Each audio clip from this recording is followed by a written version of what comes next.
देखिए, महाराष्ट्र का जो चुनाव हुआ और जो नतीजे आए हैं वो बहुत ही चौंकाने वाले नहीं, बहुत ही शॉकिंग है। ऐसे नतीजे आने की उम्मीद किसी को नहीं थी, कोई लहर नहीं थी किसी की।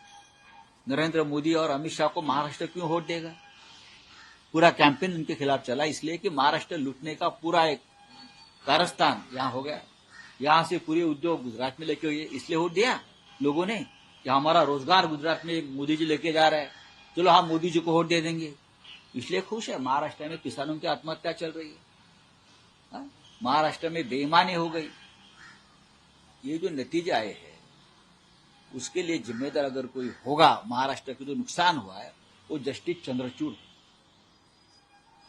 चीफ जस्टिस ऑफ इंडिया के पद पर बैठे व्यक्ति, जिसने समय पर अपना निर्णय नहीं दिया, अपनी जजमेंट नहीं दी डिस्क्वालिफिकेशन के बारे में।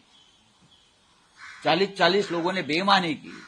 जिस पार्टी से चुनकर आए थे वो पार्टी को छोड़कर दूसरे पार्टी में जाकर सत्ता में बैठे हैं।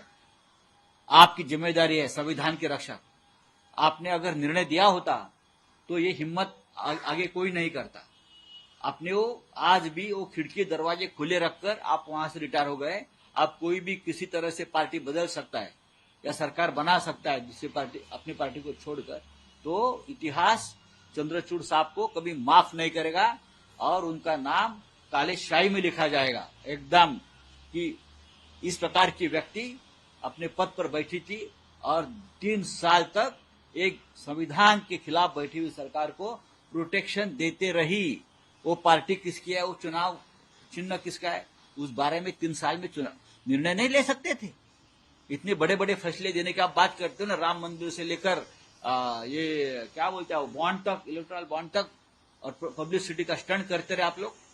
लेकिन एक संविधान के खिलाफ एक निर्णय एक बड़े राज्य में हुआ है, उसके बारे में आपने मुंह पर ताला रखा और तारीख पर तारीख का खेल में सबको उलझा कर रखकर आप रिटायर हो गए। तो ये जो हुआ है महाराष्ट्र में, ये महाराष्ट्र याद रखेगा। ये चंद्रचूड़ जी है, उनके होते हुए ये सब हुआ है और हम याद रखेंगे। उद्धव ठाकरे शरद पवार जनता के न्यायालय में गए, वहां भी जनता ने देखिए, जिस तरह से सुप्रीम कोर्ट में न्याय नहीं मिला, न्याय खरीद लिया, उस तरह से वहां पैसा यंत्रणा पूरी तरह से जिस तरह से इस्तेमाल किया गया। लेकिन हम निराश नहीं है, हम लड़ने वाले लोग हैं। हम बाला साहब ठाकरे की शिवसैनिक है। बाला साहब ठाकरे साहब ने भी उनकी जिंदगी में ऐसे बहुत हार जीत देखी है। तो हमको कोई चुनाव हराया, हमने सत्ता गंवाई, उसके लिए हमको कोई दुख नहीं है। हम लड़ेंगे और जो महाराष्ट्र के खिलाफ जो काम हो रहा है उसको विरोध करते रहेंगे।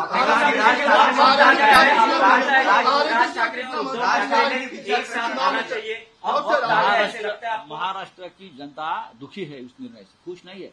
कहाँ जल्लोष है, देखा कहाँ है? ठीक है, बीजेपी के ऑफिस के सामने या वो एकनाथ शिंदे के वर्षा में मुख्यमंत्री के निवास पर कुछ हुआ हो, लेकिन जो निर्णय हुआ है लोगों को, लोग अभी भी आश्चर्यचकित है। कैसा हुआ, क्या हुआ, ये क्या हुआ, कैसे हुआ, उस उलझन में लोग आज भी पड़े हैं। तो ये महाराष्ट्र के खिलाफ एक जो जनता का फैसला सुनाया गया है, ऐसे लोग बोलते हैं, ऐसा नहीं है। तो हम लोग चाहेंगे, कल होने वाला है शपथ ग्रहण सोहरा, मैं तो कहूंगा ये महाराष्ट्र में नहीं होना चाहिए। ये सरकार गुजरात लॉबी ने लाई है, व्यापारी मंडल ने लाई है वहां की। तो शपथ ग्रहण सोहरा गुजरात का जो एक बड़ा स्टेडियम है मोदी जी के नाम से, उनके ऊपर होना चाहिए। अगर आप शिवाजी पार्क में करेंगे तो छत्रपति शिवाजी महाराज का अपमान होगा। अगर आप वानखेड़े स्टेडियम में करेंगे तो सामने ही हमारा 106 शहीदों का स्मारक है, महाराष्ट्र के लिए जो शहीद हुए थे, उनका अपमान होगा। तो सबसे अच्छी जगह है गुजरात का जो स्टेडियम है, मोदी स्टेडियम, नरेंद्र मोदी स्टेडियम, उनके ऊपर ये शपथ ग्रहण सोहरा होना चाहिए और यही ठीक है उनके लिए। और जो लोग महाराष्ट्र पर प्रेम करते हैं, वो सभी नेता हो, कार्यकर्ता हो, सभी ने इस सरकार का निषेध और धिक्कार करना चाहिए। और आने वाले दिनों चुनाव हो गया है, राजनीति खत्म हो गई है, महाराष्ट्र की रक्षा के लिए, in the interest of Maharashtra, हम सबको एक आना पड़ेगा।